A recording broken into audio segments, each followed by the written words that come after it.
Hello friends, good morning. आ जाइए, सभी लोग लाइव जुड़ जाइए। हाँ, ग्रुप में सबको इन्फॉर्म कर दीजिए, सभी लोग लाइव आ जाएं ताकि जो भी बोलने जा रहे हैं और आज की क्लास में जो भी क्वेश्चन पर डिस्कस होगा वो सभी लोगों को एक साथ दिखाई पड़े। नहीं तो जो पीछे आइएगा उनको आगे की बातें और आगे की क्वेश्चन छूट जाएगी। तो सभी लोग आ जाइए एक साथ। आ गए? चलिए, सभी लोग लाइक कर दीजिए। फ्रेंड्स, जैसे कि आप लोग पूछ रहे थे क्लास क्यों बंद है, क्लास क्यों नहीं ले रहे हैं सर। तो अभी का माहौल जैसे आप देख रहे हैं, ना तो एग्ज़ाम डेट दिया जा रहा है, ना कोई जॉब वैकेंसी वगैरह। सिर्फ नाम दे दिया जाता है कि हाँ ये जॉब आने वाली है, लेकिन वो जॉब होते होते उसका रिजल्ट आते आते और नौकरी लगते लगते एक पंचवर्षीय योजना ख़त्म हो जाती है। ठीक है, तो ऐसी स्थिति बन गई। तो इसी वजह से मेरा क्लास लेने का मन नहीं कर रहा था, और जब तक कि एग्ज़ाम डेट रिलीज़ नहीं होती ना, बच्चे को पढ़ने में भी मन नहीं लगते हैं।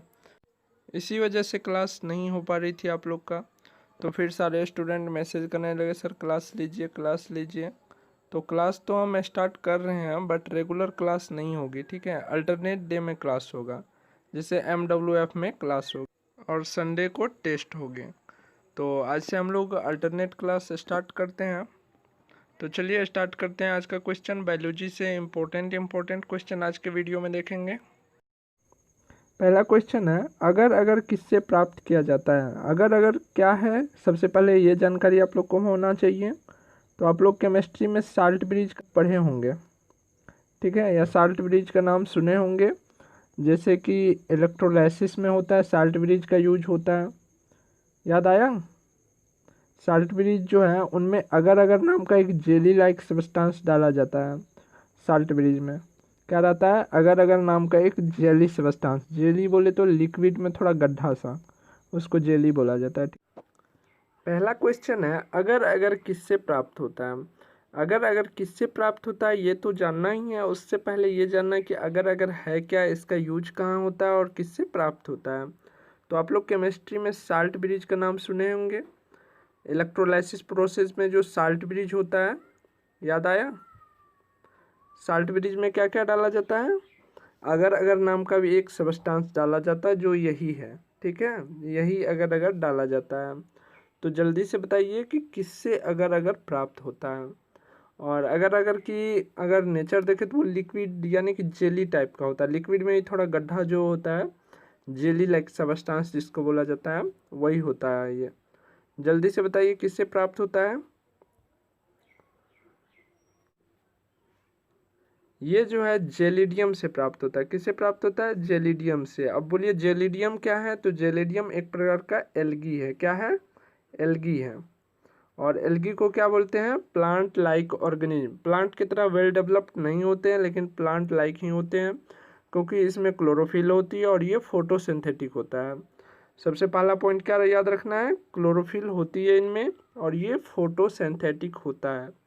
ठीक है, इसीलिए इसको प्लांट लाइक ऑर्गेनिज्म बोला जाता है। बस यही कैरेक्टर होता है। प्लांट की तरह ये वेल डेवलप्ड नहीं होता, लेकिन ये कैरेक्टर इनमें पाया जाता है, इसीलिए इसको प्लांट लाइक ऑर्गेनिज्म बोला जाता है। ठीक है, तो यहाँ से क्लियर हो गई। जेलिडियम और एस्पायरोगोरा ये दोनों क्या है? एल्गी का ही टाइप्स हैं। ठीक है, एस्पायरोगोरा के बारे में हम आगे बात करेंगे। तो चलिए नेक्स्ट क्वेश्चन देखते हैं। अगला क्वेश्चन है, अमीबा का प्रचलन अंग है। अमीबा के बारे में सभी लोग जानते होंगे कि अमीबा का कोई भी फिक्स स्ट्रक्चर नहीं होता है, जैसा आप बना दीजिए वही अमीबा है। ठीक है, तो यहाँ पर क्या होगा, इसके जो ये बाहरी वाला लेयर होता है, आउटर लेयर इसको बोलते हैं। आउटर लेयर क्या बोलते हैं? कूटपाद बोलते हैं। क्या बोलते हैं? कूटपाद बोलते हैं।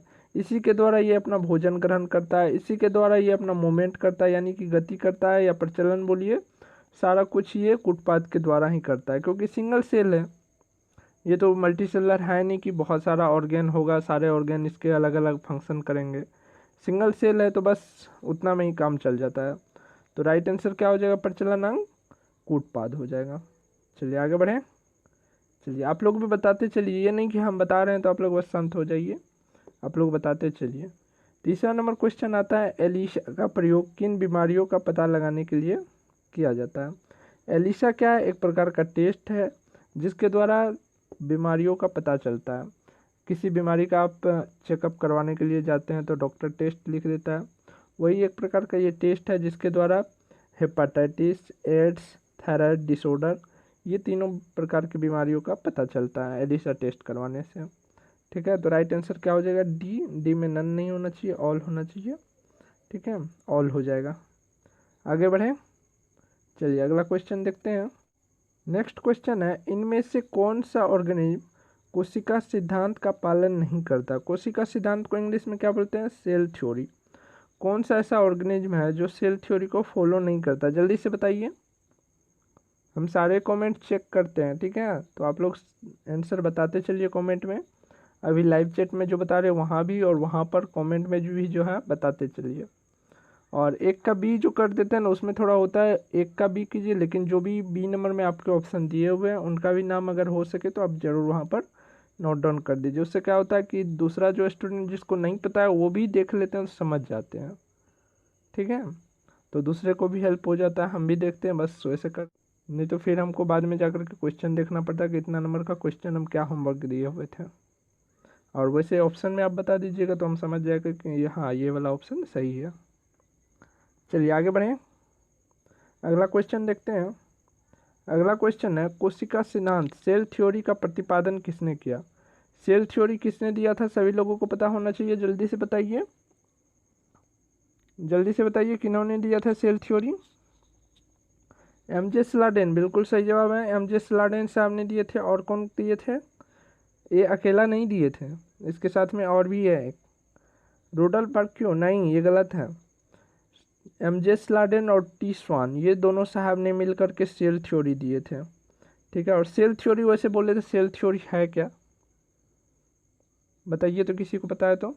और जिन लोगों को बताना है वो कमेंट में भी बताइएगा फुल लिख करके सेल थ्योरी। सेल थ्योरी का सीधा सा मतलब है कि कोई भी लिविंग ऑर्गेनिज्म हो, ठीक है, वो प्लांट या एनिमल कुछ भी हो, लिविंग है तो या तो वह सेल से बना होगा या सेल के प्रोडक्ट से बना होगा। ठीक है, ये इन दोनों साहब ने ये बात बोली थी। तो क्या हो जाएगा राइट आंसर? डी हो जाएगा, बोथ ए एंड सी। चलिए आगे बढ़ें, अब आगे बढ़ते हैं। अगला क्वेश्चन है, नीली क्रांति किससे संबंधित है? नीली क्रांति किससे संबंधित बताइए, फास्ट बताइए, बहुत ही अच्छा और इजी क्वेश्चन है, बहुत ही इजी क्वेश्चन है। नहीं नहीं, गलत गलत, मत्स्य उत्पादन हो जाएगा बाबू। नीली क्रांति जो है वो मत्स्य उत्पादन से संबंधित है, कैसे आप लोग मिस करते हैं। चलिए आगे बढ़ते हैं, अगला क्वेश्चन, काली क्रांति किससे संबंधित है? तभी था नीली क्रांति, यहाँ पर है काली क्रांति। काली क्रांति किससे संबंधित है, जल्दी से बताइए। हाँ बिल्कुल सही जवाब, खनिज तेल उत्पादन से संबंधित है काली क्रांति। ठीक है, तो राइट आंसर क्या हो जाएगा? बी नंबर, बहुत अच्छा। नेक्स्ट क्वेश्चन है, रेबीज का टीका किसने बनाया? रेबीज का टीका, रेबीज नाम का जो होता है वायरस, वो किससे होता है? पागल कुत्ते काटने से। किससे होता है? पागल कुत्ते के काटने से। तो पागल कुत्ते के पास नहीं जाना है, कभी भी नहीं जाना है, भूल कर भी नहीं जाना है। बताइए इसका टीका किसने बनाया था? जेनर साहब ने नहीं, लुइस पास्चर ने बनाया था रेबीज का टीका। तो राइट आंसर क्या हो जाएगा? बी हो जाएगा। ठीक है, चलिए आगे बढ़ते हैं, अगला क्वेश्चन देखते हैं। अगला क्वेश्चन है, mRNA का निर्माण कहाँ होता है? mRNA जिसको मैसेंजर आरएनए बोलते हैं, मैसेंजर आरएनए का निर्माण कहाँ होता है? चलिए, बहुत ही ज़्यादा इम्पोर्टेंट क्वेश्चन है। ठीक है, इसको ट्रिपल स्टार से नोट कीजिएगा, और जहाँ से आप लोग को आंसर मिले आंसर बताइएगा। आंसर फुल डिटेल के साथ जो लोग बताएंगे उसके कमेंट को पिन किया जाएगा और सबसे ऊपर में उनकी कमेंट दिखेगी, तो फुल डिटेल के साथ बताने का कोशिश कीजिएगा। चलिए आगे बढ़ें, नेक्स्ट क्वेश्चन है, द्विलिंगी बाइसेक्सुअल प्राणियों के उदाहरण है। द्विलिंगी को इंग्लिश में क्या बोलते हैं? बाइसेक्सुअल बोलते हैं।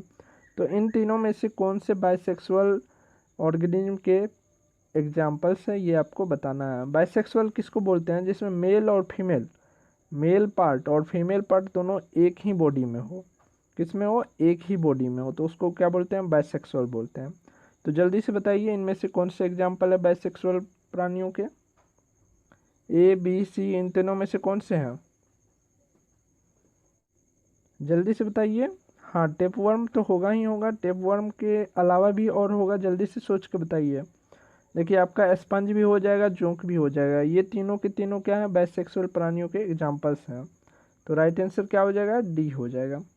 चलिए आगे बढ़ते हैं। अगला क्वेश्चन है, द्विखंडन किस में पाया जाता है। द्विखंडन किसे बोलते हैं कि एक पेरेंटल बॉडी है, वो डिवाइड होकर के दो नया बॉडी बन जाता है, डॉटर बॉडी, तो उसको क्या बोलते हैं, द्विखंडन। द्विखंडन किस में होता है, जल्दी से बताइए। बिल्कुल अमीबा में होगा ही होगा, और किस में होगा, पैरामीशियम में भी होगा। तो यहाँ पर आंसर क्या हो जाएगा आपका, डी नंबर में ए बी होना चाहिए, ए एंड बी। तो राइट आंसर क्या हो जाएगा, डी हो जाएगा, ए एंड बी। और जलकुंभी नहीं होगा, जलकुंभी को क्या बोलते हैं, बंगाल का आतंक बोलते हैं। इसके बारे में हम बहुत अच्छा से बता चुके हैं उस चैनल पर। चलिए आगे बढ़े, चलिए आगे बढ़ते हैं। अगला क्वेश्चन है, दूध को किस तापमान पर पस्चुराइज किया जाता है। दूध को किस तापमान पर पस्चुराइज किया जाता है, ये आपसे पूछा जाता है। अच्छा आप लोग एक बात बताइए, जब आप बाहर का मिल्क लाते हैं पैकेट वाला, तो उस पर क्या लिखा रहता है, आपको पता है, कभी पढ़े हैं। उस पर लिखा रहता है पस्चुराइज दूध। उसका मतलब समझते हैं कभी क्या। पस्चुराइज का मतलब होता है कि एक लिमिट टेम्परेचर पे उस मिल्क को हीट किया जाता है, जिसके कारण उसके अंदर जो बैक्टीरिया होता है, जो हार्मफुल बैक्टीरिया होती है, वो नष्ट हो जाती है, किल हो जाती है। तो वो ही टेम्परेचर आपसे पूछा जाता है कि पस्चुराइज करने का वो टेम्परेचर जो है वो कितना डिग्री सेल्सियस रहता है, वो आपसे पूछा जा रहा है। जल्दी से बताइए, किसको पता है।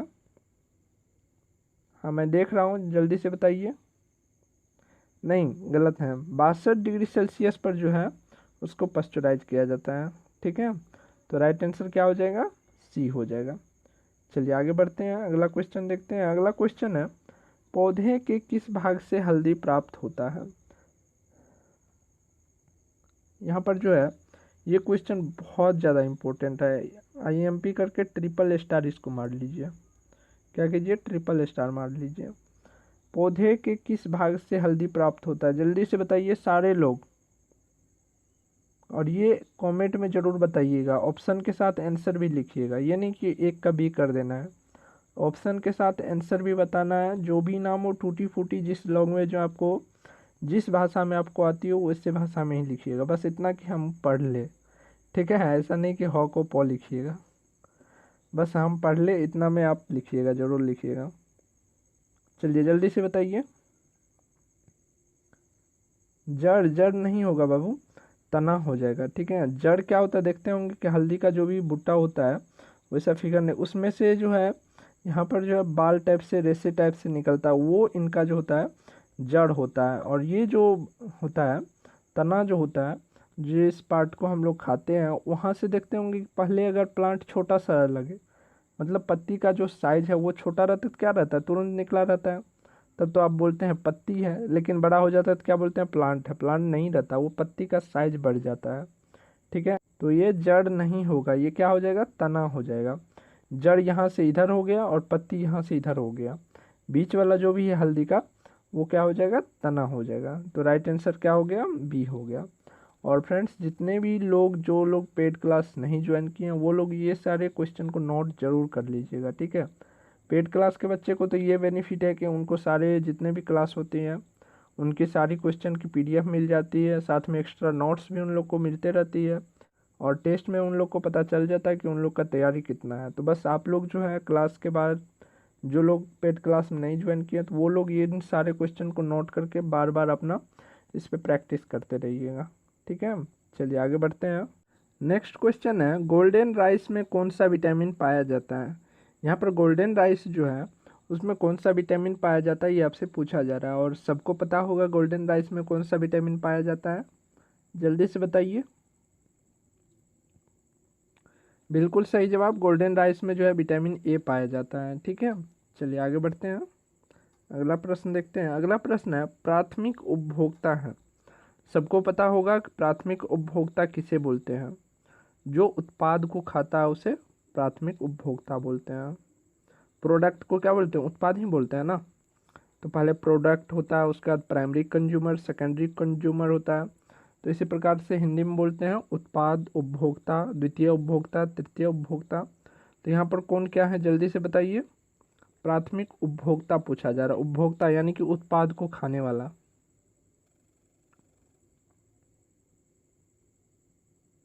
देखिए यहाँ पर आपका घास क्या हो गया, उत्पाद हो गया। घास को कौन खाएगा, कीट खाएगा, कीड़ा मकोड़ा, ठीक है। और कीड़ा मकोड़ा को कौन खाएगा, मेढक खाएगा। और मेढक को कौन खाएगा, सबको पता है कि सांप खाएगा। तो यहाँ पर उत्पाद क्या हो गया, घास हो गया, ठीक है। और यहाँ पर जो है कीड़ा मकोड़ा क्या हो गया, प्राथमिक उपभोक्ता हो गया। तो राइट आंसर आप लोग को पता चल गया, क्या हो जाएगा, डी हो जाएगा। इकोलॉजी वाला ये चैप्टर है। चलिए आगे बढ़ते हैं। अगला क्वेश्चन है, हाइड्रोफाइट है। हाइड्रोफाइट क्या है, जल्दी से बताइए जिसको पता है।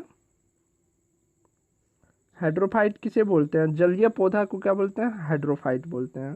तो आपका राइट आंसर क्या हो जाएगा, बी हो जाएगा। चलिए आगे बढ़ें, अगला क्वेश्चन देखते हैं। अगला क्वेश्चन है, पेशियों में थकान होती है। पेशियों में थकान होती है किस एसिड के कारण। देखिए जब हम ज़्यादा दौड़ते हैं या चलते हैं तो हमें दर्द सी महसूस होती है, लगता है थकान हो गई है। तो वो जो है लैक्टिक अम्ल के जमा होने के कारण आंसर क्या हो जाएगा, ए हो जाएगा।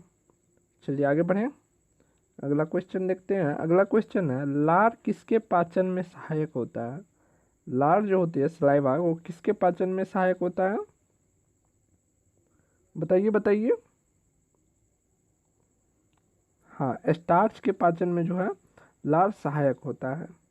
चलिए आगे बढ़ें, अगला क्वेश्चन देखते हैं। अगला क्वेश्चन है, इनमें से कौन पौंड सिल्क कहलाता है। पौंड सिल्क कौन कहलाता है, जल्दी से बताइए।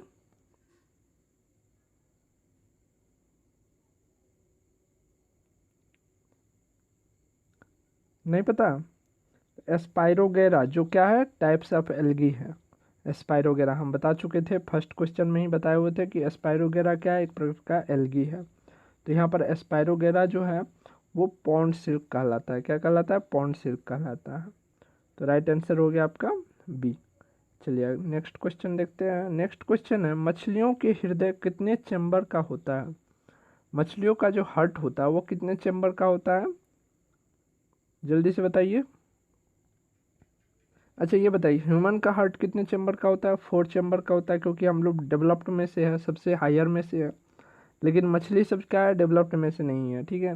तो इनके जो हार्ट के जो चैम्बर होते हैं वो 2 ही होता है, ठीक। चलिए आगे बढ़ते हैं। अगला क्वेश्चन है, किस एसिड के कारण दही खट्टा होता है। किस एसिड के कारण दही खट्टा होता है, जल्दी से बताइए, सभी लोग को आना चाहिए। बहुत ही सिंपल सा क्वेश्चन है, दिमाग लगाइए, आंसर बताइए जल्दी से। किस एसिड के कारण, देखिए दूध से दही किस बैक्टीरिया के कारण जमता है, लैक्टोबैसिलस बैक्टीरिया के कारण। तो लैक्टिक एसिड वहाँ पर रिलीज होगा। तो राइट आंसर क्या हो जाएगा आपका, बी हो जाएगा। लैक्टिक एसिड के कारण जो है दही खट्टा होता है। चलिए आगे बढ़ें। नेक्स्ट क्वेश्चन है, दोहरा निषेचन किसकी मुख्य विशेषता है। दोहरा निषेचन क्या बोलते हैं इंग्लिश में, डबल फर्टिलाइजेशन किसका जो है मेन फीचर है, जल्दी से बताइए। ब्रायोफाइटस का होगा या टेरिडोफाइटस का या जिम्नोस्पर्म का या एंजियोस्पर्म का। देखिए ब्रायोफाइटस जो हो गया वो स्मॉलेस्ट हो गया, सबसे छोटे वाले हो गया। टेरिडोफाइटस जो है इसमें भी उतना डेवलप नहीं होता है, यानी कि जिम्नोस्पर्म का भी नहीं होता है। एंजियोस्पर्म जो होता है ये हायर प्लांट्स में, इनके सीड्स जो होते हैं वो फ्रूट से ढके होते हैं और इनमें ही डबल फर्टिलाइजेशन होता है। तो किस में होगा, राइट आंसर क्या हो गया, एंजियोस्पर्म, ठीक है। क्योंकि एंजियोस्पर्म जो है हेयर प्लांट हो गए और इनके ही होते हैं मोनोकोट और डाइकोट। क्या होते हैं, मोनोकोट्स और डाइकोट्स, ठीक है। चलिए आगे बढ़ते हैं, अगला क्वेश्चन देखते हैं। अगला क्वेश्चन है, एक निषेचित अंडे को क्या कहा जाता है। एक निषेचित अंडे को, यानी कि इंग्लिश में बोले तो फर्टिलाइज एग को क्या कहा जाता है। देखिए फर्टिलाइज कब होता है, जब मेल गेमिट और फीमेल गेमिट दोनों आकर के फर्टिलाइज करते हैं तो क्या बनता है, जायगोट बनता है, जिसको एग कहा जाता है। क्या बनता है, जायगोट बनता है। तो राइट आंसर क्या हो गया आपको, डी, जायगोट। फर्टिलाइज एग को क्या बोलते हैं, जायगोट बोलते हैं। मेल गेमिट और फीमेल गेमिट दोनों जैसे ही फर्टिलाइज करता है उसके बाद जो बनता है एक पोलर बॉडी बनता है, उसको क्या बोलते हैं, जायगोट बोलते हैं। चलिए आगे बढ़े, अगला क्वेश्चन देखते हैं। अगला क्वेश्चन है, इनमें से किसे एनिमल स्टार्च के रूप में जाना जाता है। एनिमल स्टार्च के रूप में किसे जाना जाता है, जल्दी से बताइए, ये भी इम्पोर्टेंट क्वेश्चन है।